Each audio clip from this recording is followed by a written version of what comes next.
konsumen itu bisa membeli bahan pangan. Tugas pemerintah adalah membuat keseimbangan. Tapi seringkali berat sebelah ini. Konsumen yang jumlahnya cukup banyak dibanding petani dan peternak lebih diutamakan dibanding petani dan peternak. Kenapa? Dengan adanya HPP itu adalah potret menjaga keseimbangan di tingkat konsumen, tapi tidak menjaga keseimbangan di tingkat petani dan peternak sebagai produsen. Ini nggak adil. Karena HPP untuk konsumen, bukan untuk produsen. Kalau boleh, tolong dipikirkan di rezim yang baru, harga yang cocok untuk produsen ini bagaimana? Kalau konsumen sudah diamankan. Contoh di jagung.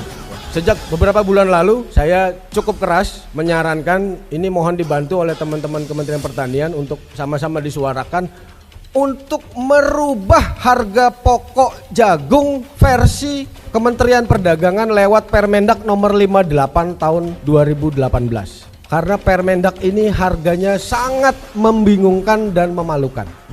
Di Permendak, harga jagung yang paling bawah dengan kadar air 35% itu dihargai Rp2.500 per kilo. Apakah yang menyusun Permendak ini pernah mengeringkan jagung kadar air 35%? Rendemennya berapa menjadi jagung pipilan kering? Pengalaman saya ambil rendemen paling tinggi saja ya. Ini asumsinya pakai benih jagung yang free market ya. 60%.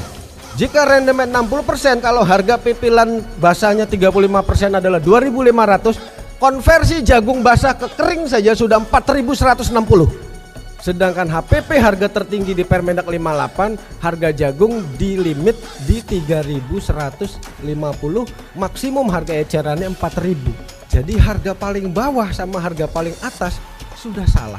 4.160 dengan rendemen 60% baru konversi jagung. Belum biaya produksi, belum biaya buruh, belum untung.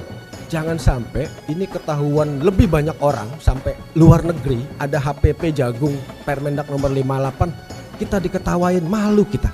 Kalkulator jagung itu nggak pernah berubah. Jadi tolong segera ini harus dirubah. Jangan jadi memalukan. Nanti orang luar ngelihatnya, Indonesia ngitung jagungnya kayak gitu ya, aneh. Demikian dari saya, terima kasih. Hidup petani, hidup peternak, itu kuncinya. Yang ketiga, jika poin 1 dan poin 2 sulit dilakukan, kami minta ganti Natura benih jagung gratis menjadi bantuan tunai dalam kartu tani. 2014 pernah dilakukan ini, agar petani bisa memilih sendiri saprodi yang berkualitas yang akan ditanam. Kenapa?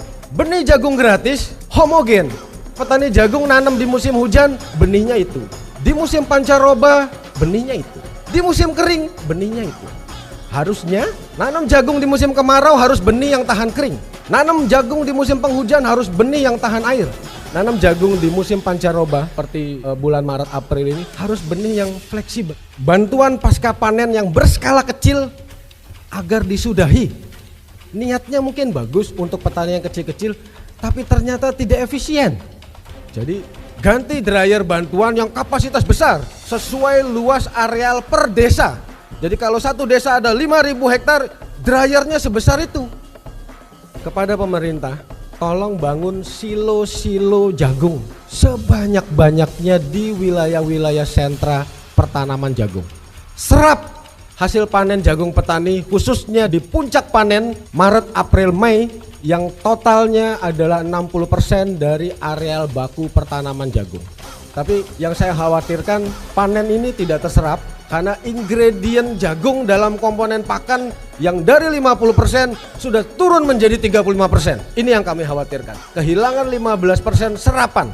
Ditambah lagi kapasitas gudang se-Indonesia yang belum nambah-nambah. Tapi luas areal pertanaman jagung ditambah.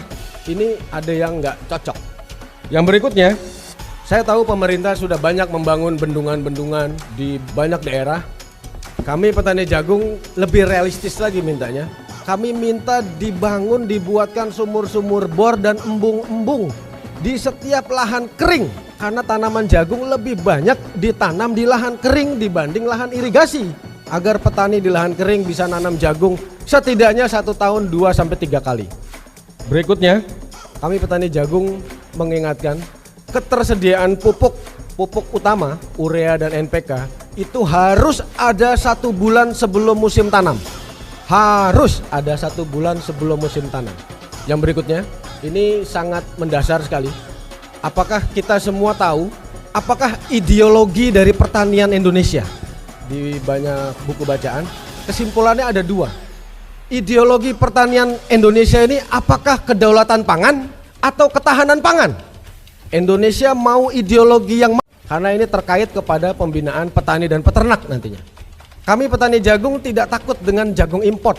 Dari dulu kami tidak pernah takut Indonesia ini import jagung. Tapi kalau boleh, yang import jagung kalau boleh adalah kelompok tani jagung, bukan pemerintah. Untuk apa? Mengkompensasi pendapatan petani. Atau mereka yang import jagung berlakukan seperti bawang putih, 5-20% harus tanam jagung. Jangan hanya ingin untungnya dengan import, tapi nggak mau susahnya. Petani jagung itu nunggu panen itu 4 bulan, 17 minggu. Yang terakhir, terminologi petani dan terminologi peternak. Apakah kita masih percaya diri nama itu melekat di kita?